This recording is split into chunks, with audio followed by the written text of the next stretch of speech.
is The Brain Truth with Allison Jordan. Prepare, renew, reclaim. And now, your host, Allison Jordan.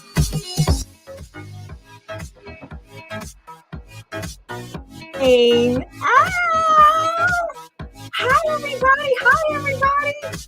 Welcome to another episode of The Brain Truth with Allison Jordan on intellectualradio.com, an iHeartRadio station, Apple Podcasts, find us on YouTube, 1073 VIP. And guess what? I'm back on Facebook Live. I was in Facebook with jail, but I'm out. So hi, Facebook. I'm back. Anyway, listen, guys, we want you guys to call in tonight. Please call in. We've got an incredible guest. We're going to be talking about some really cool stuff. So the number is 708-545-2446. 708-545-2446. And Krishana's going to put it down on the bottom. See? Ooh, that was so seamless. I'm in the studio right now with Bendy and Rocco. Bendy is obsessed with her tail. So, excuse me, they're both in here. So if things go crazy, sorry. That's Bendy's fault. But anyway, I am so excited about tonight. I don't even know if some of my my staff know what I'm going to tell the guests, because I have a little something over here that I want to show y'all. It's going to be really cool. But I also want to say thank you to Prophetess June, one of our brain gang. She's also my spiritual advisor. And I just noticed she sent me a Cash App, little gift. And then everybody who sent me gifts. Did I see y'all since my birthday? I don't even know. Wait a minute. I'm all off. Should I say, did I? Anyway, did I? I think I did. I'm so confused, right? I'm so confused. Because did I tell y'all at my birthday party, they did a surprise on Zoom and I showed up with no clothes on, looking busted. They had told me it was a production meeting and I ran into the Zoom and I didn't have on no clothes. First of all, why didn't I have on any clothes? And I'm getting ready to go to a production meeting. But anyway, yeah, I had a birthday party on Zoom. It was so fun. It was so cool. And I just want to say thank you for everybody who showed up for it. Thank you, thank you, thank you. I love you. I love you. Okay, so let's get into our sponsors. First, our sponsors for The Brain Truth are Swabs and Swirls. Again, we are a rapid COVID testing company. So go to swabsandswirls.com. That's swabsandswirls.com. Or you can reach us at swabsandswirls@gmail. And, book us for your next family gathering, special event. We'll come out. It's free. We're mobile. We'll come out and test you at your house, at your event. So give us a call. NAMI South Suburbs of Chicago. Of course, as you know, that I'm a board member of River Edge Hospital, Epic Arts and Entertainment, Patch Party Club. I'm going to be getting some really cool patches to give away to the audience soon. And The Brain Truth, Wakana. Remember, get your CBD. We had a whole show about it. So go to Brain Truth Wakana. And the American Foundation for Suicide Prevention, Walsh Generational Wealth, and Nexa, the mortgage calculator. So those are our sponsors. Now, if you want to be a sponsor, because we still need sponsors, like seriously, and I know the work that we're doing here is having an impact. And if you just want to support us, support some of our Brain Gang members, please go to our website at www.thebraintruth.com. And you can always send us a Cash App. We take Cash App, or you can just simply go to our website if you want to become a sponsor, because we need sponsors. Okay, so let me go into the Brain Buzz. It's time for the Brain Buzz. And that's our new segment where we do the little, what's happening around the place with the brain. Okay, so have you ever heard of like the winter blues? Like seriously, like the winter blues, like people say, oh, I just got the winter blues, but it's really, really real. Okay. CNN just released an article yesterday about seasonal affective disorder, or SAD. I don't know if you guys ever heard of it, but this disorder is a form of recurrent depression that happens seasonally and most frequently during the colder months of the year. And it peaks on the third Monday in January, which was yesterday. Okay, so I was sad. And it says this day is called Blue Monday, and it's thought to be the saddest day of the year for many people. And I was sad yesterday, so that explained it. Oh my goodness. I want to know who else was sad. Okay. According to statistics, 5% of Americans experience SAD in its syndromal. I don't know if I said that right, Dr. Gettings. I'm sorry. Syndromal form, and 15% deal with its subsyndromal. You have to tell me what these were. Form, where symptoms may not be severe enough for a diagnosis. We got to know what subsyndromal syndrome sub. I don't know. May not be severe enough for a diagnosis. The article states that 1 in 5 people are having some form of symptoms during the winter. Some symptoms of SAD include sadness, of course, low energy, fatigue. I was really tired. Losing interest. I was talking to my mom, like, why am I so tired yesterday? And then, of course, she was like, you got COVID, but losing interest in activities, changes in appetite, weight and sleeping patterns. I didn't sleep. And social withdrawal. Extreme cases can have a significant impact on a person's ability to function. This is fascinating to myself. I'll be reading stuff and I'll be like, dang, I just learned something myself. SAD is more prevalent among women in their fertile years. Well, that ain't me. But it affects both men and women. The conversation about SAD continues to create a debate in the scientific community as clinicians continue to understand how the brain affects mood. But if you are feeling extra sad lately, the article named bright light therapy as an effective treatment in self-care, such as physical exercise, which I did today. And I haven't done it in a long time. And I feel a little better. I feel a little happier, which is something we'll be talking about later on the show. Wow. Okay. For more information about SAD, please log on to psychiatry.org. That's www. Right there, it's on the screen, psychiatry.org. I don't know if most people know how to spell psychiatry, so do a screenshot, write it down, but that's psychiatry.org. Okay. All righty. So if you guys want to call in, y'all call me right now. If call me on this phone. Somebody call me. If you guys are experiencing SAD, or if you just want to call in and say, hey, you see me back on Facebook, or, talk to our guest tonight. But call me at 708-545-2446 is going across the screen. So call me, because yesterday I was really sad. But could I just been sad? Or was it Blue Monday? I don't know. Dr. Getty's going to help me out with that. Because then everybody going to be walking around like, I got sad. So we got to talk about how you diagnose that for real and what the subsyndrome, all that stuff is. Okay. All right. So let's get to our disclaimer. Okay. The Brain Truth does not serve the purpose of providing medical treatment or therapy services, diagnosis, prevention, or cure for any physical, mental, or emotional issue, disease, or condition. As a member of our audience, you agree that the Brain Truth does not assume liability for any physical or mental disease, condition, or issue, or any other type of loss or damage due to any information shared on our broadcast. Okay, so tonight's topic is athletes and mental health. And as you guys know, I was actually married to a professional athlete. And yeah, and I always talk about, like, if I knew what I knew then, now, some of the stuff was surrounded around when he had, his last game. He was a professional NBA, his 3 world champions with the Chicago Bulls.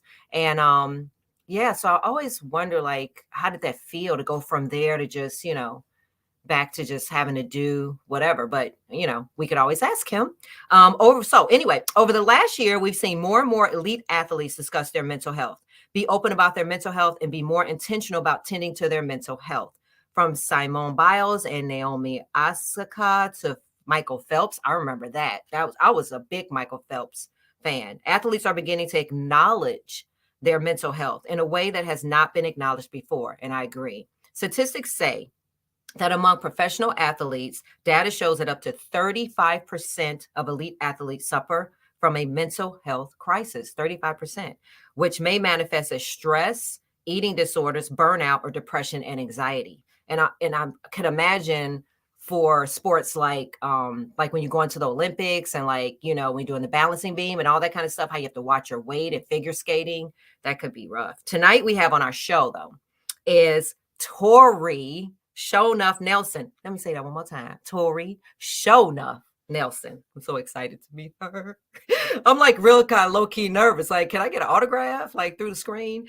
Tori is a 13-time 4-weight division world champion and 2022 Boxing Hall of Fame inductee. Wow. She is a definition of an elite athlete. Tori is going to be sharing with us her road to success, her mental health struggles, and as an athlete, and the role she plays in activity. The role her activity plays in her physical health and mental health.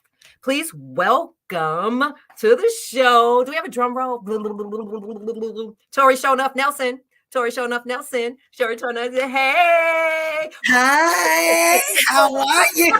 I'm gonna be fighting you, girl. I'm your friend. I'm your best friend. I'm your cousin. Hi, Tori. Oh my God, it's such a pleasure to meet you.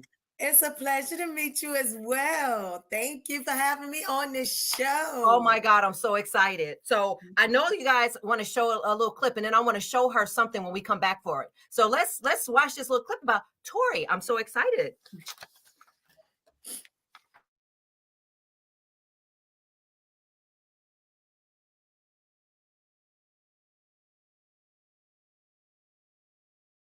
Boxing has changed my life.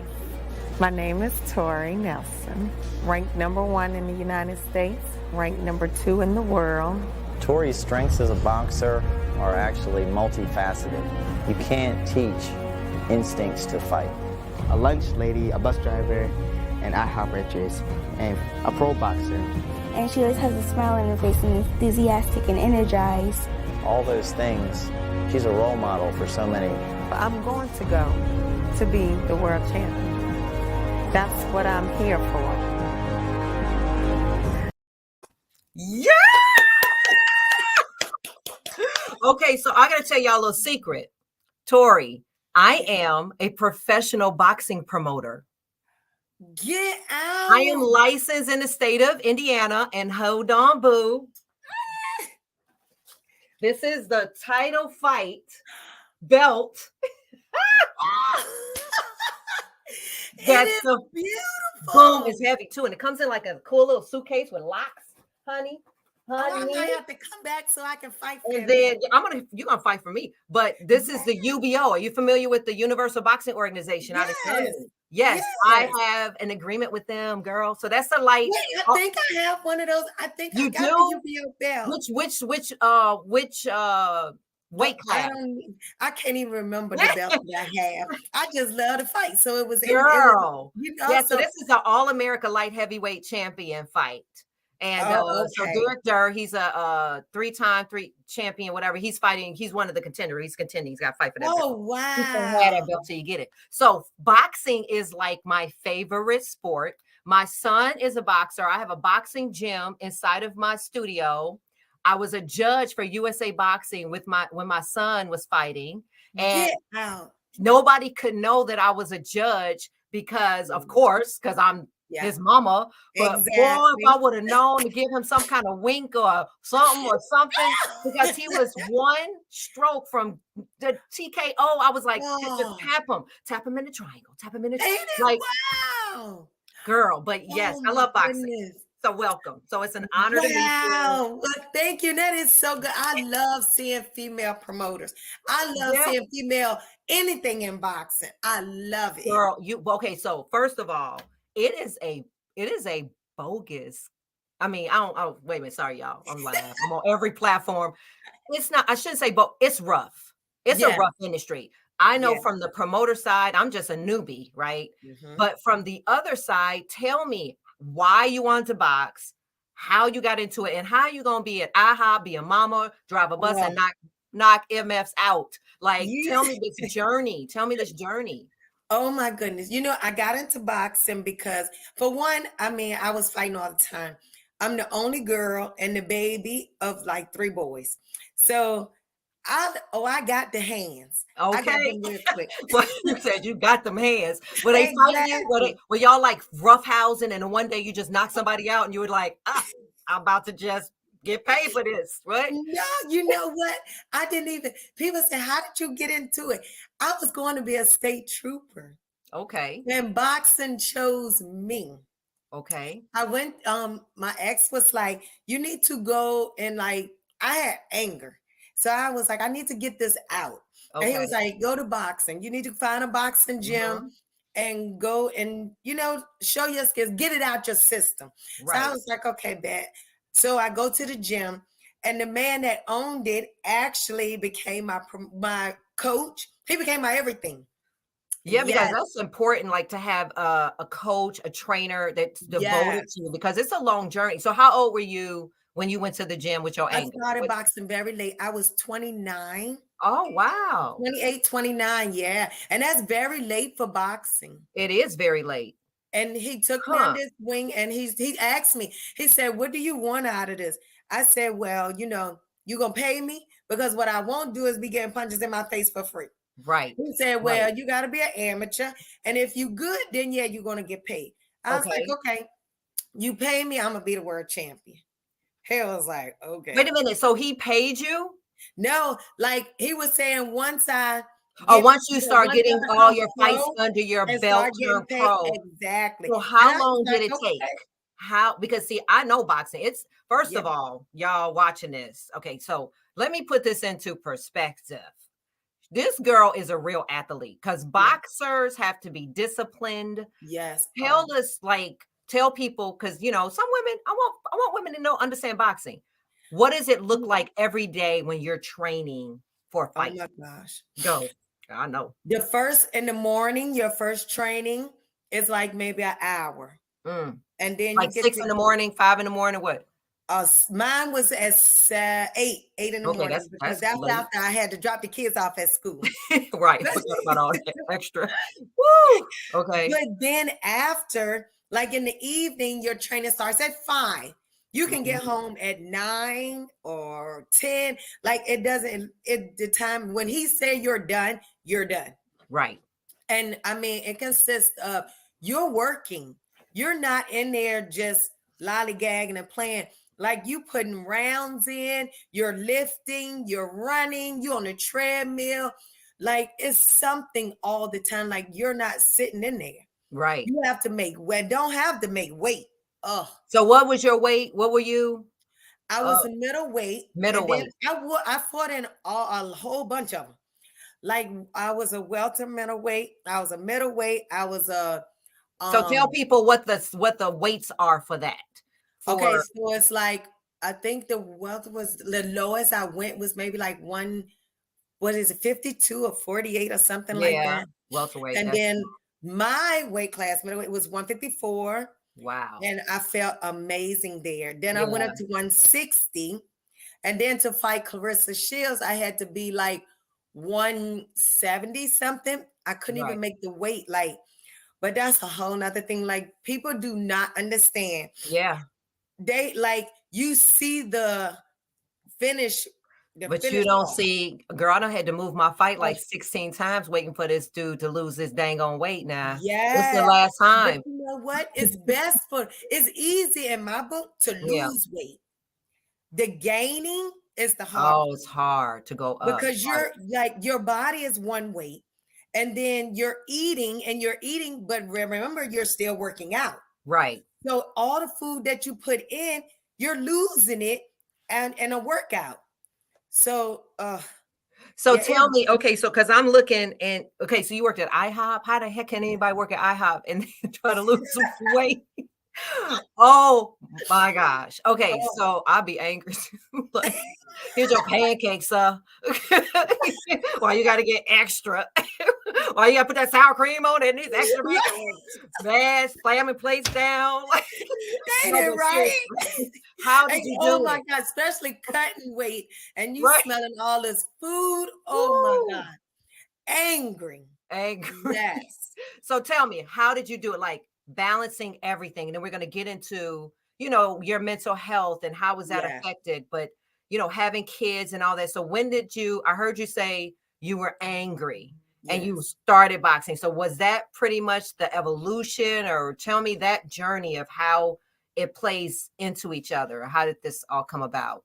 Okay, as far as like the angriness came in losing this weight, okay, like you said, I'm working at IHOP. I mean, I'm still a single mom. I drive school bus sometimes, like it was a Yeah. lot. But then like your cut weight, you still training. So as you are to be 20 people in one.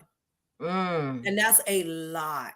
Like that is a lot. You got a But lot it's a of heavy. choice though, Tori. So Yes, if you it really chose to was. do it, it was something that you said earlier. It was just like something in you that made you want to fight. Like was it Oh, you saving mean your as life, making you oh happy? yes. I mean, I was just being a girl by myself, the Mm-hmm. loneliness. And I mean, and then my dad, I didn't have my dad. My Okay. dad wasn't there. And just my mom worked all the time. So my brothers raised me. So Mm. you're looking at a only girl, a baby of the whole group, and you got teenagers raising me. Mm-hmm. So we always was arguing and fighting, and so that just built anger and anger and anger So on these were top. like real fights. Like they were Oh fun yeah. fights, and then y'all was just beating each other's Oh no, we natural got born. down. No, we But got why were y'all down. fighting? What was the anger? Why? What? Just Like, in general, like, they say boys fight all the time. Well, okay, I was a boy too. So, right, like, let's say, Tori, go wash dishes. But I was supposed to wash dishes because I held my ground. I was never that girly girl that you was not going to push me over. right. So, I know I'm not washing dishes. It's not my turn to wash dishes. So, what they thought was they could push me and bully me. But Mm. no, I'm standing my ground. So, that's a fight. Just anything So you was were a fight. just pretty much being on the defense, you think? Yes. And so by always having to take up for yourself, being the only girl, not having your Yeah. dad around and all of that, you felt this need to like just start fighting everybody. Fighting, That was just your fighting. road. And was a fighting like just a fighting kind of thing? And then you say, okay, I'm just gonna box now and put that anger in an organized way. So then tell me the journey of being a kid, having to fight. Do you feel like you were just fighting your whole life to the I ring? really was. In school, I would get in trouble. I would Yeah. fight. Like, thank God I had an uncle that was on school board to keep me in Oh, school. But, ooh, that's some but we ain't gonna talk about that. nepotism. We ain't gonna talk about that. Okay. Yeah, we ain't gonna talk about that. But yeah, like I mean, I just had so much anger. I just wanted to fight all the time. I don't have the girls talk. Yeah. I don't have that. You Like talk I'm with your swinging. hands. Exactly. Okay. That's from your cousin and your best friend. I'm swinging. Okay. I love So you. then, and I used to hit my ex, and he used to be like, "Tori, you cannot Oh. keep hitting me. So You you can't do this." you beat up your ex-boyfriend? My ex-husband, yes, I used to Your put the ex hands on him, but he was So a like bigger real guy. abuse. Like you're sitting here telling us that you literally abused your ex-husband. Yeah, and you the first to know. And And then, seriously, so he knows, yeah. and he like if he's listening, is he like somewhere going, I told y'all she used to beat me? Or did Oh yes, I told y'all, or does he know? yes. Is that sort He of was like like, "Tori, I will call the police on you if you put your hands on me." really? Yes. So that's when he was like, "Yeah, we're going to this gym. You need to go to boxing because Okay. you Oh, need so to get your it out." ex-husband was the one that Yeah, sort of was like, you ain't gonna be beating on me. Well, first of exactly. all, shout out to the Hey Jam, I see you. Shout out to the husband Yeah. that didn't beat you back. Oh, exactly. Because First, he so let's probably would just have hit say me that. once and knocked me out because he was a bigger guy. Okay. And Yes. saw that there was something there Oh, that yeah. needed. His So patience was ridiculous. did you get help or any kind of mental help, any mental therapy for it, or you just use boxing as your way of therapy? Boxing was my therapy. Okay. Boxing was the best therapy I could have ever done. Okay. I had an outlet. Yeah. So I went, and I'm telling you, he was like, my trainer was like, where you get this from? So why he your ex then? Since you got better and you weren't beating on him no more, because he did it. Why you leave? Oh, that's a whole. Oh, you ain't gotta tell me, girl. I'm just nosy as all getting down. I mean, we can pivot this show if you want to. No, but look, that's another show. You put me okay, on that. well, come on back because I like to know that kind of stuff. But anyway, okay, so you're an athlete. and now you're on this road. And Yeah. tell me about the journey to stardom. Like, Oh, here you are now, this boxing is helping you with your mental. And so did you ever have any lows and highs, or oh was, yes. so tell me about this journey to being a champion. Why I never was the one to go out and about like that. And I Mhm. was a mom. So I didn't get the publicity that everybody else was getting.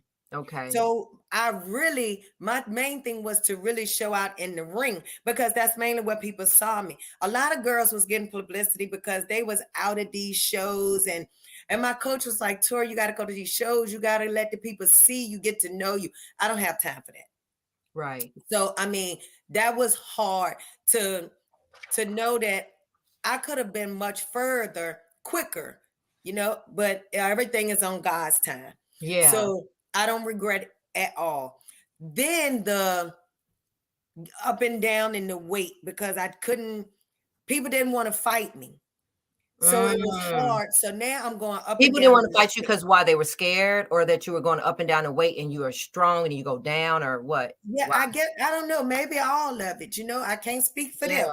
I'm gonna say they were scared, but I can't speak for them. But I mean, but I had to do what I had to do to fight in this ring, to fight. So I would go from one weight to another weight, then drop back down. So when it came down to Clarissa, Yeah. the championship fight that Girl, I yes, won, honey. yes. So mind you, What I were already was that clip? No, I didn't see if that wasn't the clip they showed.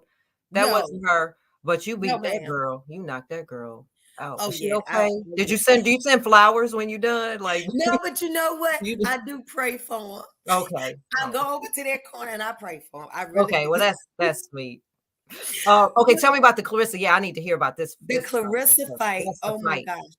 Like, I had to get up to like 170. They said, okay, we're gonna give you 168. Give or take a Wow. pound, as you know. So, but they was like, okay, I couldn't even make the 68. I was eating big breakfast, like big right Wow. before weigh-ins. Yeah, That's number one rule, no. right. But I couldn't. I got on the scale at 66. And they was like, that's not your weight. No, that's not my weight. But to be the best, you got to fight the best. That's and right. I'm coming to fight her. So I got to do whatever I have to do. Right. So then, like, okay, we fought, it was very hard.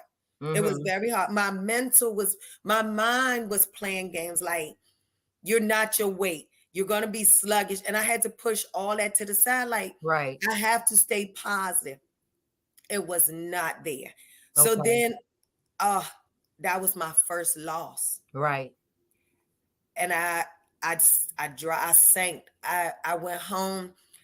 I couldn't understand it. I couldn't phantom. I lost. Like all these years.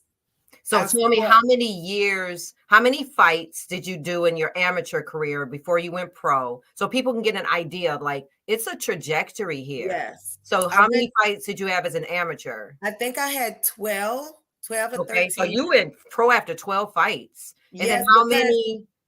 Because they told me, they said, Tori, my coach was like, you've been the, oh my God, what's the top? Lord, I can't even think right now. But they was like, you've been the champion all the time. Like, you have to do something. Either you're going to stop or you're going to become pro. All right, I'm going to come pro. Right, exactly. So, and that's why I moved. And how many fights have you had before that fight? Pro. I had 22, maybe. 22 21 fights. Yes. And so plus the 12, somebody who can do math, that's a lot of fights. A lot of fights. And you lose. I mean, but you won so many. So what's your record at this point? At this point, let's just say I think I'm like 21-0. Okay. Say that one more time, Tori Shonuff. Yes. Right. You're a champion. Undefeated. Yes. So you fight her but you already had in your mind, and then you lose, and then what happened? You spiraled or you went down? I spiraled. I did. And no one knows this. You're getting this exclusive for you. Okay. I went into depression, kind of darkness. Like I didn't want to do anything. I left my area. I went down south to my home. I went to my mom because I know she would, make it better. Mm-hmm. She said, "Are you kidding me? Are you really kidding me? Yeah. You are not here because you lost. You here because you don't know how to handle it, Tori. A Right. loss is a loss. Look at all the wins that you got. That doesn't make you a failure." She That's was right. like, "You need to get your bags and go back home and get back in that gym." How dark did it get though? How Yeah, dark, how deep did it get? You it know? was Not bad. not to a point where you had suicide ideation. No, I didn't have suicide, but I didn't want boxing anymore. It was But crying like okay. I'm a failure. Like I'm done with it. And Right. just not to get off myself, but when Ronda Rousey, I felt how she felt when she lost the Mm, first time. yeah. And I just couldn't understand when she lost. I'm like, why does she feel like that? But I felt it. I didn't feel the suicide, but I felt everything else up Like to just it. giving up. Well, I was diagnosed in 2020 with depression, Uh-huh. PTSD, social anxiety. I spent 19 days. I don't know if you saw any of my shows or anything, but I spent 19 days in a psychiatric hospital. Wow. And so I know what depression feels like. Yes. It feels this the only way I can Dark. describe it is like very debilitating. It's like your body, like everything just like hurts. Your Yes. soul hurts, your heart hurts, Yeah. your Your brain hurts. everything. And Yes. then when people be happy around you, like, why they so damn Why happy? they so Like, happy? You can't like stand you them. can't stand happy Yes. people. You don't want to see happy. And you almost start to envelop the depression. Like the depression then becomes easier. Yeah. Don't you agree? Like it becomes like It does. Yeah. comfortable and it's safer to just hold on to the Exactly. depression than to do the work to get Yes. better. I know what that feels like. Yes. Yes. And it's bad. And anybody that goes through depression, like I feel you, Yeah. And I heard you was talking about you was married to a basketball player. Yeah. And I was engaged to a football player. Mm. And the depression was serious. Yeah, well, the CTE. So are you concerned ever about CTE? Have you ever had a CAT scan? Have you ever, because boxers, you guys get hit up Yes. a lot. So Yes. you have had CT, so it's not anything Mhm. neurological or anything. It was just, so were you on medication? Did you self-medicate? How did you get out of it? Or are you still right today? No, it's I'm gonna say it's God. Mm, I found like I went to church. That's what I did. yeah. My grandma was an always praying woman. Okay. And she said, it's the devil that wants you to stay there.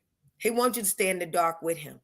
So Yeah. I was not about to do this. I have children. I have to live for my children.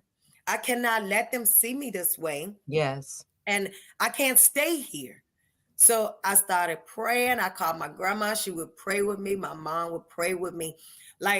It was God that got me out. Yeah. You know? Well, that's awesome. I mean, I'm just very, very, we have Tori is an amazing woman. Kimberly Curley. Why don't y'all just call in? I'll be telling y'all to call in. Somebody call 708-545-2446. Give us a call. Come on now. Yes. But I was I'm ready to talk to I was somebody. gonna say, I just want to acknowledge you for just, if you're saying this is the first time, I mean, you don't say Yes. you just told me like you beat your husband, like there's a lot. Yeah. And to be that authentic, I want to commend you because you don't know who right now that's watching and listening. Yet that's right. Prayer works, Melanie. Amen. How you can have an impact on their life. And exactly. I appreciate you so much Thank for you. just being honest. So we want to, in a minute, I was hoping some people would call me, but people don't call me no more. But you know what? Last time people were calling me and I didn't have my phone wasn't on. Nope. Ain't oh, Lord. So now your phone on, you don't have no calls. And I used to be, we started doing the show away from the studio when the studio, they would like call in. I don't think they're getting used to calling this phone and not the studio phone. But I wanted to tell this story. I don't know if I want to tell this story now or later, but it's like oh my God, I am trying to call. Are you calling 708-545-2446? Wait a minute. Or are you calling the other number? You guys, the number is right on the screen. Okay, there we go. Oh, we got a They're calling the wrong number. Hi, this is Allison at the Brain Truth. Hello? Hi. Kamika. Hi, Kamika. How are you? Hi, Kamika. Well, how are you? I'm doing good. Did you have a question or did you want to say anything? What do you want? You want to tell me something? I just want to say hello. I am enjoying you guys. Tori, you are amazing. Allison, you know you my sister. You are amazing. Oh, but what wasn't that amazing? Like about the sad? Did you hear about the seasonal affective disorder? Yes. Were you sad yesterday? I have been sad. It was like yesterday and the day before, and I had to make myself get up and move around. Isn't that cool? I'm like, this depression. I called my daughter. Yeah. And I said, it's something in the atmosphere. There's something going on. And she felt the same. She was crying and everything. I was like, okay. I just learned that today. It was Blue Monday yesterday. So everybody mark that on your calendar. What did I say? It was the second Monday. Wait a minute. I What think was you said, was it the third Monday? Third Monday in January. So that's like, because you know what? After my birthday, because my birthday is January 12th. And then it's always like right after my birthday, I'll be feeling. Oh, wow. That's deep. That's why I'm saying it's something about this mental health, the brain, the weather. And we're going through Mercury Renegade. Is it Mercury in retrograde right now? Yes. Yes. Until February the 5th, I believe. Okay. Or the 3rd. I was asking somebody that the other day when everything was going wrong. Oh, Jam, if Jam is still watching, he was having struggle from 107.3. He was having struggles with his technology and the radio. He couldn't go live. And I was like, are we in Mercury in retrograde? So I used to keep up with all this stuff. Can you remind me to keep up with all these things, all this kind of stuff to keep us in check? All right, Tamika, thank you. I love you. Thanks for calling. Hey, I'm celebrating my 44th birthday today, y'all. Oh, it's your Happy birthday? Tori said happy birthday. You got a champion. Say happy birthday to you. Thank you. This is the best birthday of your life. Put that on Facebook. Take a screenshot on Facebook and let them know. I'm getting ready to. Okay, love you. Happy birthday. Love you too. Okay. So much. All right. Bye-bye. Take care. Bye-bye. Okay, Derek, you must be calling the wrong number because that's Derek Durr who's fighting for this belt. Maybe you can help him. Yes. Tell him how. I need y'all to call and talk to us. Call Derek so she can tell you how you gonna lose weight because you fighting on June 11th. I ain't having the commissioner keep going off me like, you're gonna move this fight again. You're gonna move this fight again. You know what I'm saying? Come on now, let's get this belt around your body. Okay, so here's the story before I have to bring Dr. Gettings on, because then we gotta act serious again. Because Dr. Gettings, so Dr. Gettings, you're gonna love her. The way I got to do like this with Dr. Gettings, I'm doing. Because here we go. No, I'm kidding. So do you remember the Tyson Ruddock rematch in 1992? Mike Tyson. The Tyson Ruddock rematch, girl, the rematch of this. Oh, but how old are you? Maybe you were 3 or something. I'm 45, so yeah. I remember. So you were 12 or yes, but you might not have been in boxing yet, or I wasn't. But I have all the greatest hits of Mike Tyson. Okay, watch that fight. Anyway, girl, it was the Tyson again, Ruddock rematch. I just have a funny story. I don't know if anybody cares about this story. I'm gonna tell it anyway because it's hilarious. So I go to Vegas with my girlfriends and we just thought we was just going to get into this fight. We got all dressed up. We had our hair diddy and I came with some celebrity friends. I don't want to name drop, but I came with some of my friends with celebrities and they weren't picking up. Well, was it cell phones? I don't even know, but we couldn't get in. Names weren't anywhere. So we started running around the Caesar's Palace trying to open up doors, right? Check this out. So we go through, this door was cracked open because this person was outside smoking through the kitchen. Yeah. We go through the kitchen of Caesar's Palace. And then we go to this door and we both swing the door open. And when we opened it, it was Mike Tyson doing a press conference after he won the fight. He was standing, his back was to us and security cameras. And we swung the doors open and we were like, ah! There's got to be some photos of us somewhere of us going like, ooh, because security went and they grabbed us and stuff like that. And then my friend that was with us failed to tell me that Mike knew her or something. And so they was pulling us away. And he was like, wait a minute, what's up, Cassandra? We were like, so not only did we get in really crazy, but then Mike grabs us and we're walking through Caesar's Palace with him. And so we see the friends, my celebrity friends that did not let me in or didn't have my name. We walking past, I'm like, hey. And I'm like, can we go with you? Like, nope. So anyway, that was my little story with Mike Tyson. I ended up being cool with Mike for many years after that. And you talk Yes, about he somebody is. that's misunderstood. Have you ever Yes. met him? Have you ever? Of course Yes, you have. I've hung out with him. Yes, yes. I love him. He has You a know, really he pure was, soul, doesn't he? yes, he really does. He is a sweetheart. He He is. is. But I'm so glad you said misunderstood. that. But he's got mental illness. Yes. But it's mental illness, but he is such a good. I mean, when we would go out, he would get. We went to a restaurant once, and he went in the kitchen, got all the pots, and started banging the pots. Okay, yeah, so that's here. Yeah. And he paid for everybody's food, Yeah. and then he was packing up food, and he was helping them clean dishes. Yeah. So it's that balance, and I Yeah. just I really like him. So what other famous boxers have you met? Or no? I mean, Oh my you're a goodness. champion, so you know everybody, right? I know quite a few. I know one I do wish I had met, my favorite, Joe Frazier. But Oh, yeah. when we supposed to have met, he was sick. Yeah. And so they wouldn't let him fly. Yes. Yeah. But I got Andre Ward, I know Swift Hurd. Woo! Oh my goodness, I know a lot. I met Muhammad Ali. Now, I have a poster. I have a lot of Muhammad Ali stuff. I'm a Muhammad Ali fan. And I Whoa. was at an auction in California. I spent a lot of money for this When We Were Kings posters, and it's talking. And I met him. He was at the airport. I was with my sister, who you guys know is an Atlanta housewife, Drew. Shout out to Atlanta Housewives. Says Shout that it was out. happening, and that our movie's coming out on Lifetime called Line Sisters. Amen. Little plug. Anyway, Amen. we were at the airport, and Drew was like, "Oh my God, that is Mike Tyson. Oh my God, Allison, I've been waiting my whole life to meet him." And he was just regular. His wife was rolling him out at O'Hare, and I jump out of the car and I just stand there and go like this. And then she's like, say something. And he's like, excuse me. The wife was like, is everything okay? I said, that's Mike Tyson. I mean, I'm sorry. That's Muhammad Ali.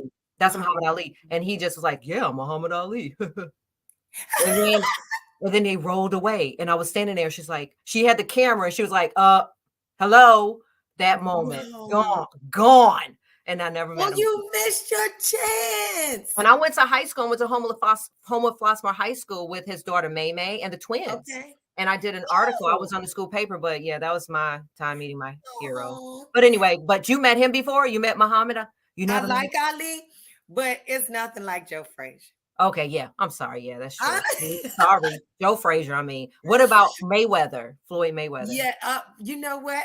I didn't meet him, but he sat right in front of me in New York at Square Garden. So he didn't turn around don't y'all acknowledge each other? Y'all in the same fraternity? Yeah, sometimes. But he has so much entourage.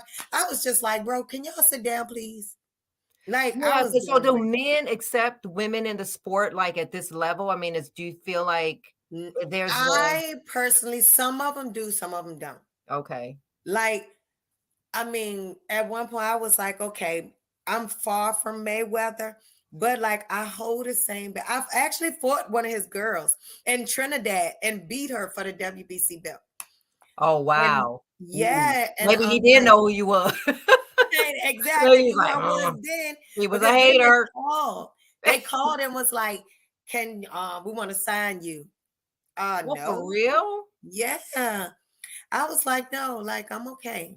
Why? I mean, because I love the sport so much that you don't want to get, and that I didn't want to get up that high and then you put me on the shelf, because if you get hurt or if you lose, when she lost that fight, she was on the shelf. Yeah, I heard about that could happen. That could happen. Yeah, wait, put that up with Jam. Put that up. Jam said something was hilarious. Oh, I was in Texas and hung out with Evander Holyfield at a club and invited him to my VIP section before he lost part of his head. So that's Jam. That's the owner of 107.3 VIP. Tune into that. Oh, it's one of our stations. Oh my God, you're so silly. Okay, so we got to bring on Dr. Gettings. We got to stop acting. So we got to get back on track. I don't know. Where am I? Sorry, Stephanie, my executive producer. Okay, so I want to bring on Dr. Gettings, who's our brain gang. She's our in-house psychiatrist, but she's dope. So come on in, Dr. Gettings, so we can get back on track. Get us back on track, Dr. Gettings. Hi. Where's Dr. Gettings? Hey, y'all on track? I am loving the conversation. I'm loving the energy. so great to meet you, Tori, and hear about your journey through your career. I'm blown away. So everybody's good. We all good. So let's get back on track with Dr. Gettings. So Dr. Gettings is one of our brain gang. She's one of my friends. She's the dopest psychiatrist. First of all, does she even look like a psychiatrist? She's a doctor, honey, medical doctor.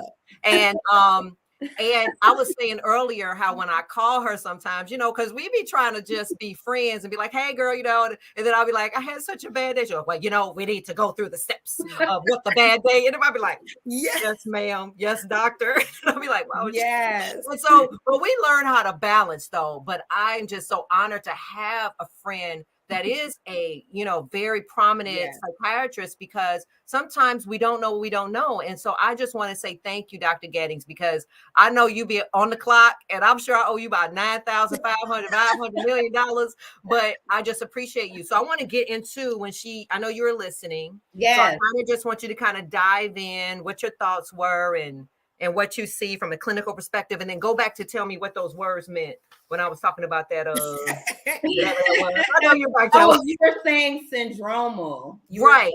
Syndromal, yes, but yes.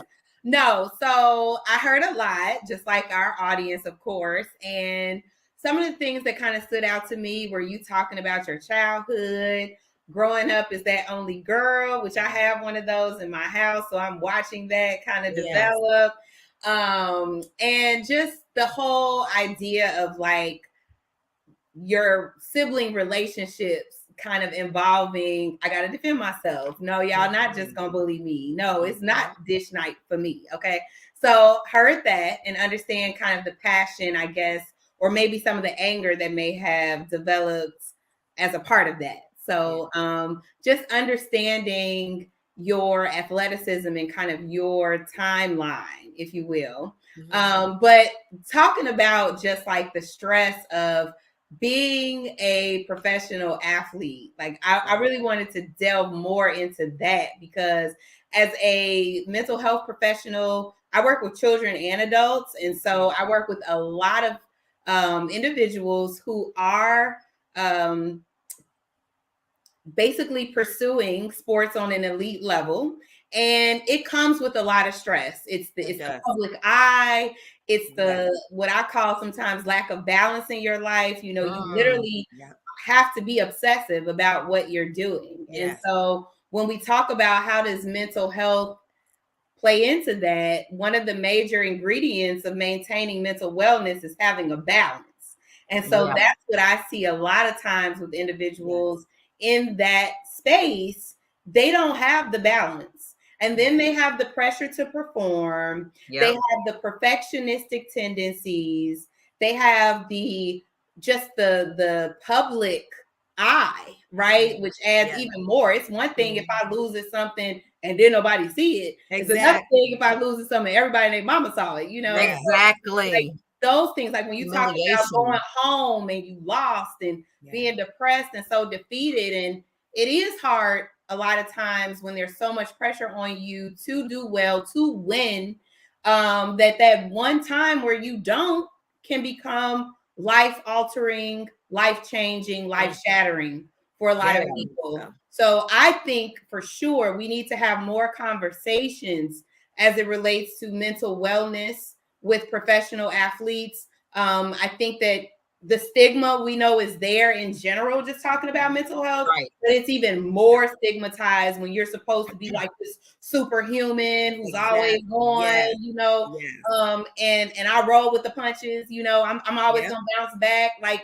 that's the expectation. And it's hard to live up to that. And we talked about toxic masculinity. Remember, is there some type of, I don't know if there's another word for athleticism that's sort of similar to toxic masculinity? You know what I mean? Like macho athleticism or toxic. I don't. One term I've seen is just that superhuman. Like I'm superhuman. Like I'm not even on your level. I don't function like a regular human. Exactly. So, that's one term that I've heard. But I do think that that's kind of the norm that's set, and that's the problem. And that's what makes it, like, if you look at statistics, about 35% of elite athletes are reported, through surveys to have struggles with anxiety. Anxiety is like number one. Even if you just think about performance anxiety, me right now, I'm a little nervous, but you've prepared for this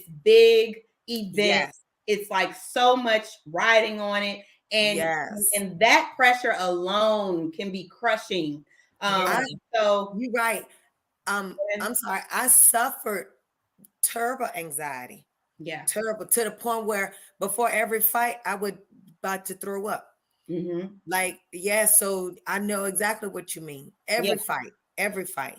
And the way I would tie that into the brain is and this helps us to understand what athletes are pressured with on a daily basis, is our bodies are wired to recognize what is perceived danger, right? And so someone told me one time, they were like, one of the most common fears is death, right? And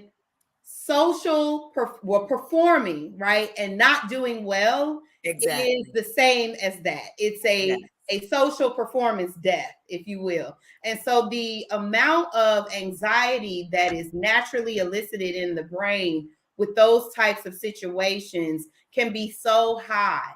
And I think we train, especially athletes that are trained coming up for that, they become desensitized, right? It's not the same. But it's still something naturally that we respond to as a fight or flight situation, right? And so that GI distress that you have, the sweating, the heart racing, all of that is your body's natural response to something that's perceived as, but it could go really bad. Yeah. So what we gonna do then? And that's the part of it that I think carries a lot of stress. But aside from the actual event, you've got the preparation, you've got the daily training, you've got the balancing work, children, or even for students that I work with, you've got the balancing of curriculum. Like it is at the college level, it can be really bad. What I've seen, I just got to put this out here, but the body dysmorphia and self-image, especially for gymnasts, and I've had an opportunity to work ice skaters. That ice skating world. I mean, of course, I only watched that movie with the chick that hit her with the. Oh yes, but what's that? Mary Lou, Nancy Kerrigan. And what's the Tanya? That was some serious. The pressure. So here's my question, Dr. Gettings. Do we need to implement this into, like, okay, so you're coach, you have anxiety. I bet he wasn't like, are you having a panic attack? Can we do the 5 things you see? Can we do your grounding? Or is he like, come on, you can do it. You know what I'm saying? Like, are they processing? We're talking about one of the main things that they have tried to incorporate now, which is Tanya Harding. That's what it is. Thank you, Yvette. And I remember being a kid watching it on the TV, like, why she do that lady like that? Like that was so bad. But talking about mental health literacy, that's what you're talking about. Being familiar with terms, understanding symptoms, being able to have a conversation about it. The American College of Sports Medicine has done a lot when it comes to improving our mental health literacy. So it's having conversations that normalize our mental health, right? And when it's not going well, right? And it shouldn't be that complicated, to be honest with you. I watched a talk with this one athlete. She was like, when you injured, first thing they want you to do is recover. They want you to rest. They want all this attention goes towards your well-being for this physical injury. Right. But when it comes to the mental aspects, the poor brain always getting shade. Okay. Right. Always shading the brain. But when it comes to that, we don't have the same health literacy. So yes, you're absolutely right, Allison. This needs to be incorporated in training. It needs to be normalized. We need to do mental wellness checks. We need to ask those questions and have conversations. So I know that Derek has been trying to call. I don't know. He's calling the wrong number. Are you there? Yeah, I'm here. Okay, I'm sorry. Maybe I had you blocked. I don't know. I'm kidding. No, this is a different phone number. Okay, so this is three-time champion? This is light heavyweight champ Derek Durr, the one I told you that's struggling. Yes. So you're here. Talk to your people. Talk to your people. Here you go. How you doing? I just want to say I thank you for your story, because people finally get to see what a fighters go through, especially when it comes to mental wellness. You know, and how losing a fight can take a toll on a person's mental health. How being out of boxing can drive you to a depression, and to the point that you don't want to get out of bed and you don't know what your life's going to be like the next day without boxing. Yeah. So I just want to thank you for your story and shedding some light on the boxing game and the effects that it has on people. Thank you for that. And you have your own journey, right? I mean, if you want to share a little bit. I mean, not to make a long story long, I boxed for a while. Then I was getting back into my groove as far as training, and I had a fight.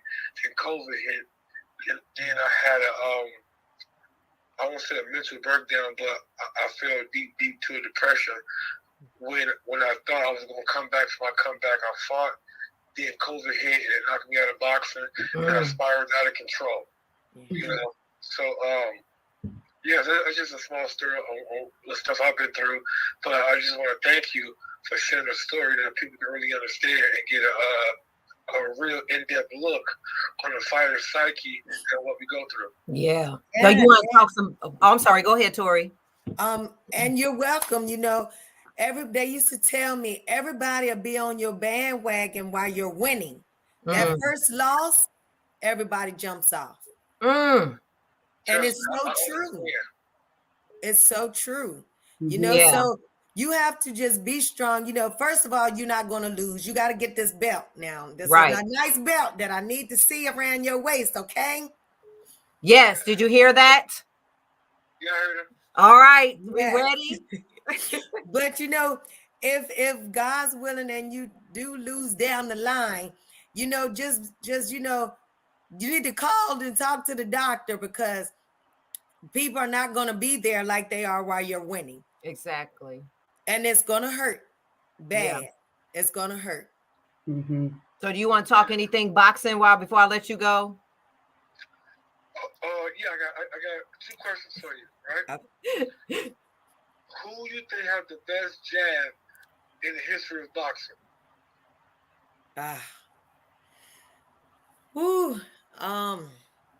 He said, who do you think has the best jab in the history of boxing? That's the question on the table.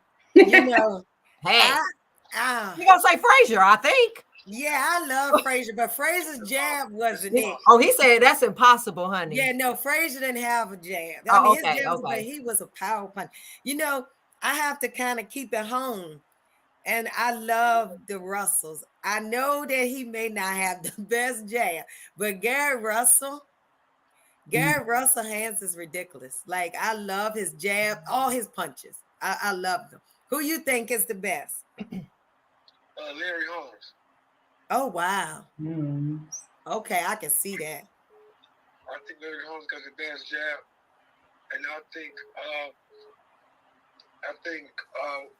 James Toney got the best defense.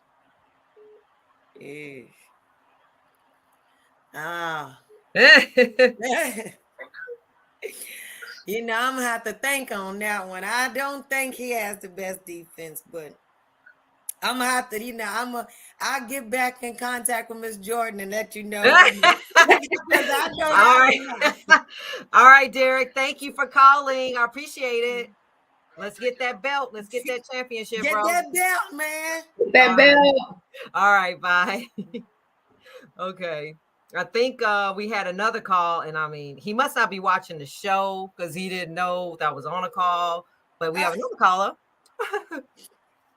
Are you there? Yeah. Okay. This is world champion, NBA world champion, 3-time 3-point champion Craig Hodges on the phone talking to world champion Tori Shownuff Nelson. All these athletes are calling. I feel so special. Yes. So have you been listening to the show, Craig? Yeah.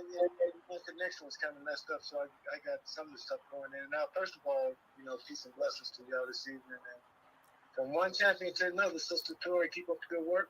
Show enough.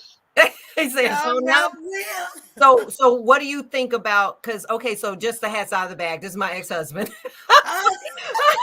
We were married 10 years. We have a 20, is Jordan 23 or 24? Oh my God.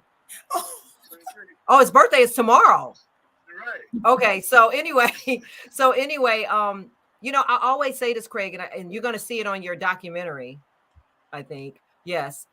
If I knew what I knew now, then I would have probably thought about when, you stop playing and everything, that you could have been going through some depression. Would you agree?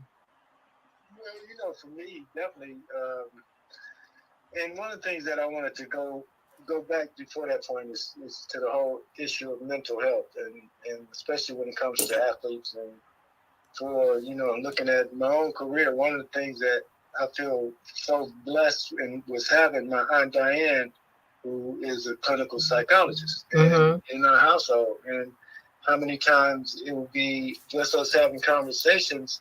And then when I got probably 27, 28, I called her one day and we started having a conversation, and it dawned on me, oh, Auntie, you got me on the couch again. It's a great thing to be able to share just some of the times when, as athletes, we have those times when we may hit the wall and not know what tomorrow brings as far as what the competition, am I going to get to play? Am I going to get this fight in Tori's case? And, and hearing her say, you had a chance to go for, the big dollars and that kind of thing, and they put it on the shelf, and those types of the political pressure that athletes face and student athletes is a lot of times it goes unnoticed by those who aren't in it. And that's why, for anyone, what is normal? Right. What I'm saying? And so many times we try to normalize normal, so normal that everybody should be able to be this or everybody should be able to be that. When in fact, some of the measures that have been put in place systematically deprive people from being able to have a certain confidence about self, because you are behind the 8 ball right away. And we're not able, especially when we look at young men, and I look at myself, okay, when my sons were high school athletes, I know I should be playing in the NBA, but I'm not. Yeah. Now, I diagnosed myself from the standpoint of saying, you know what, get my sons off to school and I'm going to lay back down. Get up at 2:30 when it's time for them to get out of school, go upstairs and work out with them, make sure they do their homework, go to sleep. I sit up at night like, damn, what is this going on? And, just looking at it. But the great thing that I have that a lot of people don't have is a great family that I could talk to about whatever. Incredible family. And being able to have a certain individual, whether it's family, friend, neighbor, somebody that you can actually vent to, and somebody that can be a sounding board to be like, yo, boy, before you go off and go crazy on somebody, come over and take a look at what you do have going for yourself, what you could be grateful for, why you should be grateful for, what little you may have, as opposed to looking at it from a different standpoint of, of an entitlement standpoint. And I think, with our athletes, we have been given so much so quickly, and we think that we've earned it. So a lot of times when that same political pressure, political power can pull it away from you, now you're scrapping for something that you never built as a foundation. So if the whole mental issue of things now is coming to the fore, and it's cool because people are able to talk about things more forthrightly and have a support base. So it's cool with social media and the stuff that you're doing as far as your show is concerned and other people's. Thank you, Craig. Yeah, my pleasure. I have a question. Mr. Craig, how did you feel as when you retired, and now you're not that NBA player anymore? No, now you just. I'm not going to cut you off real quick. To this day, I don't consider myself retired. That's what I said. He didn't retire. He didn't have the glory to retire. For me, it was one of the things where now, even where I am now in my life, I wake up some mornings, I'll be like, I'm thinking about doing something workout wise, and then I have to remind myself that now I'm working out just to stay toned. I'm not working out for competition. My mindset, and as far as work, my mindset, where the competitive level is now, it's about writing, it's about social justice, it's about humanitarian projects. That my energy, instead of doing a spin move and a 3-pointer, now it's write down this stuff. We're going to figure out how we can have coalitions and build on unity. And how we can make the planet a better place. So a lot of times when I look at some of my teammates, in some ways, I'm glad, sister, that I didn't retire, because when I look at some of my brothers, retirement almost means like just sit somewhere and eat yourself into a doldrum, Yes, because it's one of those things. And like when I was listening to you, and you have an opportunity to maybe take a big fight, but you don't know the makings of what's going on in the background.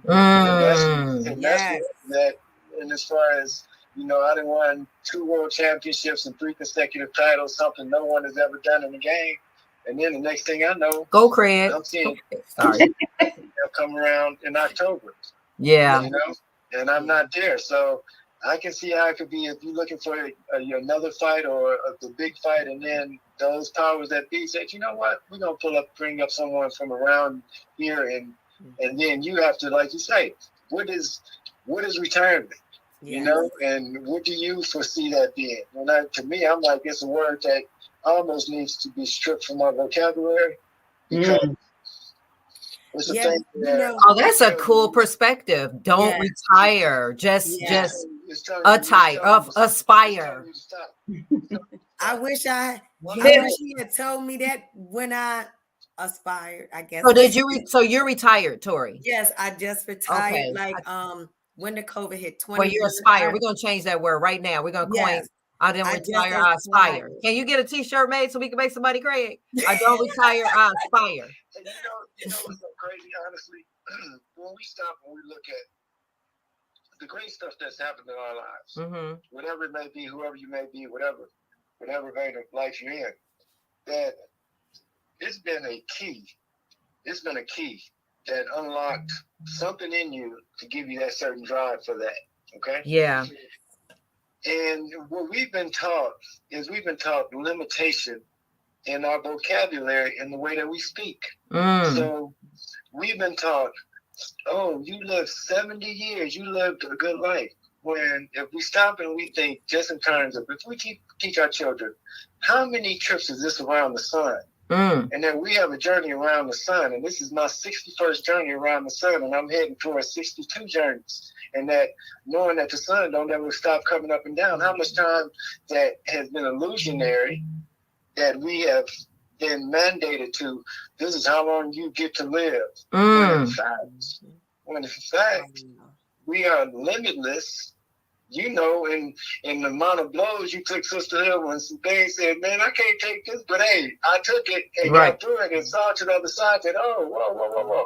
It's a certain something in me that's in me that nobody can take away, nobody can quantify.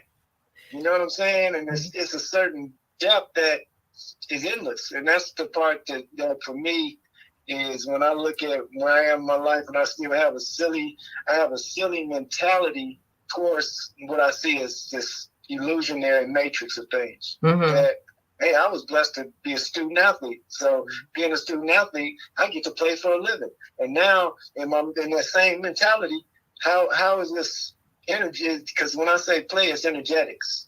Yeah. How do I keep this energy going in another area that interests me, that I have passion for? Well, one thing that I can say about Craig, because I like to talk about Craig, he's, we're friends. And not only can we just brag about your rings and all your championships, but what's I'm most impressed, and that's what he impresses upon his beautiful 4 sons, is Craig had a whole career. Was it 14 years? I don't know. And no technical fouls. Hey, man. So that means he played by the rules, And he had patience. He took his ego, right? And he played the sport. Yes. So one thing, and sisters, the thing I'm gonna say, and it's cool that it's sisters, because I was talking to someone today and saying how I was so blessed to come into a household in 1960. That was a household with my mom, her 8 brothers and sisters. Okay, Yeah. 5 women and 3 boys. My granddaddy made the 4th brother. My grandma made the 6th sister. So now we have this household that I'm going into, where the sisters are the dominant. If it was a vote, they got the majority. So, right. There's a whole bunch of women in your family. What I was raised under was, yeah, boy, that sports is good, but you're gonna be a student first. That's right. And they hammered that into me. Yes, same way my sister punched me in the chest until she said, "Boy, you ain't gonna not be a gentleman." Yeah. You know what I'm saying? And I never touched a door. Am I right? So it's certain things. Well, it's a blessing. It's certain Jordan was not even walking. He was like crawling and opening the door for me. Chris, I open that door. That's your mama. You don't believe in that. Those are the fundamental principles that when, once again, being blessed to sit at a table with granny, my aunts, and my uncles and see the intellectual side and discipline side from the sisterhood. And the side, and once again, it was that generation of tough love, where the brothers did the heavy lifting and the sisters got ready to go to church on Sunday, and we got ready for the football games. Well, I appreciate you calling in. I know there's this one story. Can I just tell there's another story? I like telling stories tonight. I'm a storyteller tonight. But so your record of making the 3 points was 21 in a row. Wait a minute, 19 in a row. 19. Okay, 19. Okay, so check game. So that's what y'all saw. But he was on a team called the Chicago Legends. It was like all the old legends that played the like baseball, football, whatever. And so we were married. We used to have like, you got to make so many or whatever. And you got to cook or rub my feet or whatever. Anyway, he made, and I promise you, tell me if I'm wrong or right. He made 19 that y'all saw. It was over 22, 23 3 points. And the only reason he couldn't kept going was this chick in the stands went crazy. And she went, ah! And then he did like this and looked away. I was like ready to beat her down. I was like, we're about to go world's record right now. Right? It's supposed to be boxing going on. Wow. Standpoint. Who knows the stuff that you see in the ring, right? Compared to the training. Yeah. The training, that's great. In the ring, there's people eating popcorn and all of that. How many 3 points have you actually made then outside of the NBA world champion? I couldn't even tell you. Could it be over 30? Easily. That's not easily. So he has a CD. I know it's probably old. Is it a VHS? Oh, but I don't know. Hopefully, he made it into a DVD. But it's a 3 point. It's called the 3 point behind the 3 point or something like that. Behind the line. You have a book out that you can get on Amazon, right? Yes, it's called Long Shot: Struggle and Triumphs of an NBA Freedom Fighter. Yep. And we have the documentary should be out hopefully late fall. And that the name of the documentary is. That's still up in the air. Okay. It should be called Allison's story. Because I'm in it. I had to tell story now. So, but yeah, so you can Google. I don't know if you know his. Jordan's dad. All right, Craig. Well, I so appreciate you coming on the show and talking to us. You have any final words, Tori, to the world champion here? I want to tell him thank you. Thank you for the wisdom. Yeah. I wish I had you around when I was still boxing. Well, he's around now. He's around now. Now we can teach some other young ones how to figure it out. Amen. Yeah. Yes. Thank you, Craig. I'll talk to you tomorrow. Thank Don't forget to call Jordy. All right. Peace and love. Okay. Yay. Look at that. Yes. Don't you just love him? You can just listen to him talk all day. All day. That's we wisdom. Just keep going and going and going. We be here 10 o'clock, but it's always wealth of knowledge. So I don't know if you know his story. You don't know that we were the first people to sue the NBA for collusion. Wow. So he was Colin Kaepernick before Colin Kaepernick. Girl, Google him. Girl, he all over everything. He wore the dashiki to the White House. and gave President Bush a letter to told him to address the disenfranchised and impoverishing his nation now or else. Wow. And then after that, it was like, bye, boy. Yes, they call him the rabble rouser. He talked against you know who, and just not talk against, but he was always about social justice. He was telling players, you know, to go back. Each team, he would say, throw your one paycheck in the floor. All y'all throw y'all paychecks in the floor, and we can go rebuild our community one by one, just off of one, you know, whatever. And he was just always this global thinker, you know. So yeah, I pray for him every day, even though we're not. Yes. Sorry. Because when you're married to a man who risked it all for the world, you know, that's exceptional. And so, you know, Tori, I commend you because you did what it took. You said you dropped off your kids. You fought to save your mental stability. You wanted to do something, you recognized it. And so for that, that's why I believe champions are made of. I think when the foundation is rooted in something bigger than yourself.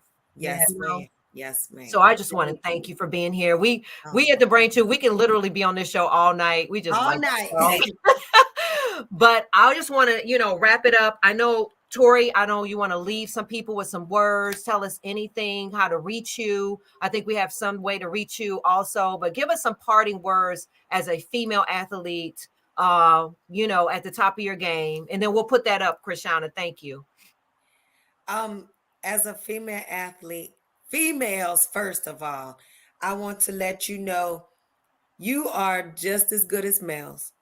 You can do just as much as they do, if not better.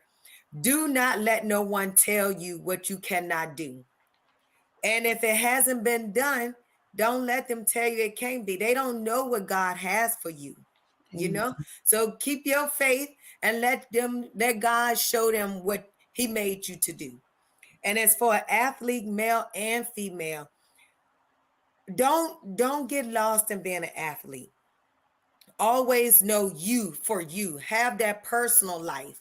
I know it's not easy, but try your best, because once it's over, it's gonna hurt, because people will not know you for who you are. They're gonna know you for what you've done. And like, I'm known as Show Enough, but that's not me. I'm Tori now. I don't box anymore. But I mean, so just make sure you don't lose who you are. That's awesome. That's awesome. So what's next for Show Enough? Now, my publicist and I. When I love your publicist, shout out to Desiree. Give her a big shout out. She is. Let me tell y'all something. I just wake up just to look at her because she is lovely, gorgeous. Isn't she beautiful? Beautiful spirit. And out. Inside and out. Just gonna say, she just did that big thing with Needy Leaks on the cover of Sheen. Yes. And she's just dope. She's dope. Okay, so go on. What's next? So, my publicist, Miss Desiree Vincent, and I are now working on getting booked for motivational speaking. Oh, yes, awesome. I need to get out here. Y'all call us, book us, because I need to motivate some of y'all. You know, you need to get that knowledge. You know, like. Right. And so that's what we're working on now. So well, you don't have to work on it. If you got Desiree, I've been trying to get Desiree. How can I get her as my publicist? No. She booked me. She booked busy, Allison. If you have Desiree, you'll be definitely somewhere. So put up the screen on how we can stay in touch with Tori. There's Tori Shelnuff Nelson. Yes. She's a motivational speaker, a boxing Hall of Famer. For booking information, there's all on there. You can email. I say take a screenshot right now. If you don't see this, please always go to thebraintruth.com. Shoot us an email in case you want to still get in touch with her. We'll make sure we direct everybody to our wonderful, incredible championship, Tori Shonuff Nelson. So, Dr. Getting, do you have any? Oh, I'm sorry. You want to say something? Yes, let them know. October 22nd, meet us in Vegas. It's Hall of Fame time, baby. Wait a minute. What's happening? What? October 22nd, I get inducted in the Hall of Fame. Are you kidding me? Are you kidding? Say that. Wait a minute. Let me write that down. It's when? Say what? October 22nd. Las You're getting Vegas. inducted in the Hall of Fame. In the Hall of Fame. Bravo to you, sister. Glory to God. Oh, it is not me. Please That's God try all to, day. yes, That's try God. to do like a Facebook Live or event, or Desiree hook that Yes. up. Desiree, for all of you watching, Tori's being inducted into the Boxing Hall of Fame October. Find out more on her page or mine. We will. Yes, go to Desiree Benson's page, go to her page, and then please, guys, shownoughNelson.com.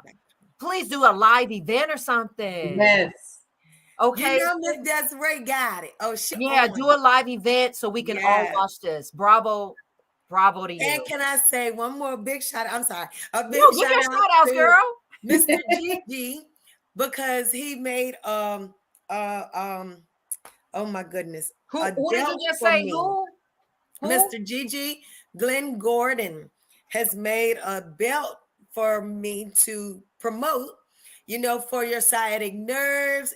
I'm telling you, a lumbar belt that you all need to go on my website and check it out. Let me write that down. It's We have tell James Stockton about that, huh, Dr. Gettings? Yes, low back pain, #1 cause for yes. to the Say ER. it again. Say that. Say it real fast. Lower back pain, #1 presenting issue in the ER. Lower back pain. So well, if they get a Show Enough Nelson lumbar belt, yes. And also we talk about Dr. Gettings and Dr. Stockton, who's a chiropractor. He's part of our brain gang, and talk about inflammation that contributes to depression. Absolutely, 100%. So tell us about that, Dr. Gettings, and then as usual, you get the closing word. How do we wrap this all into the brain and everything? Let's go. Everything we've discussed tonight, our fabulous audience, all links back to the brain, right? So we had the amazing Tori showing up, and I love your name because I am a huge fan of Last Dragon. Okay, so all right. But we clearly covered here why it's important for us all to develop in a healthy state of mind despite any of our aspirations. We need to keep balance. We need to make sure that we're looking out for our mental health. We need to improve our mental health literacy. And I'll just add this other tidbit because all athletes know the benefits of regular exercise, which decreases inflammation in the body and also in your brain, which helps your mood, helps your overall functioning. And I hope in a future episode we can dive a little bit more into that whole seasonal affective disorder, because that's one of my favorites. I want to do a whole show on SAD. We need to do a show on SAD, treatment, the cause, all of it, the risk factors, because I am in Florida because of SAD. I got a whole testimony. Wow. Because I heard a lot of people that live in DC, is that Seattle, wherever it rains a lot, Seattle, depression and suicide, right? Okay. So really SAD is secondary to decreased intake of sunlight, the circadian rhythm, your super chiasmatic nucleus. Woo! Ain't she a doctor? That's better than she be having some real doctory words. I love it. Say that one more time for me in the back. Me in the back. Say it one time. Chiasmatic nucleus, the SCN, which correlates or works with your pineal gland and the release of melatonin. And when we get in decreased sunlight, that has a huge impact on our hormones, our mood, our vitamin D levels. So really it all boils down to light exposure. So that sad day, Blue Monday, starting in the fall, carrying through winter, all of that is super important this time of year. So let's keep our mental health strong. Get you a light lamp, or we call it a SAD lamp. Shine that on you 20 minutes a day for all my peeps still in Chicago, or come visit me here in South Florida. Yes. And she hit that because when I was at my lowest, I was at a D, vitamin D was at a 6, and it should be like at a 69 or something. Come on now. And I had to start taking 5,000 IUs daily. And so Black people specifically, check your vitamin D. Check your vitamin D and take vitamin D during the winter. I take 2,000 IUs a day. I live by it, even after moving. Vitamin D is very important. I need to get back on it too, because I haven't taken it in about 3 weeks or 4 weeks. Well, winter is the perfect time. I need to. Maybe that's why I'm sad. And get you some vitamin D in your life. Vitamin D. Woo! Okay.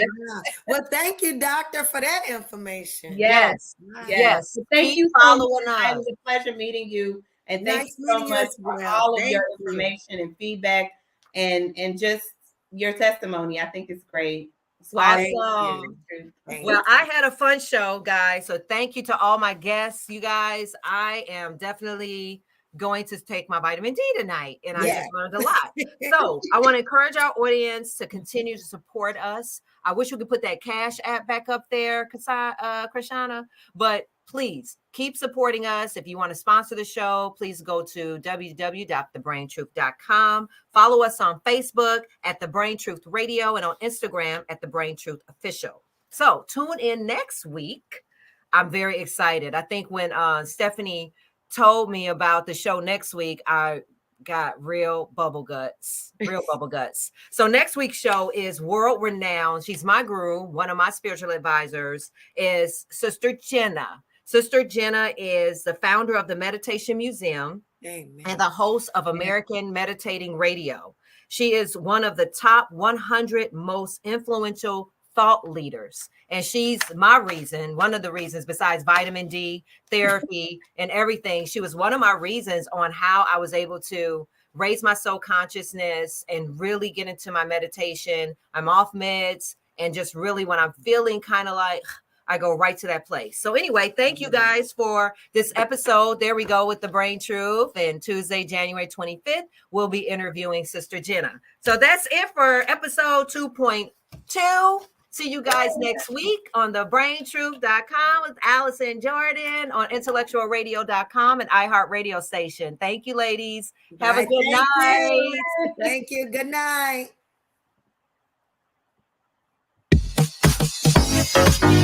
Thank you.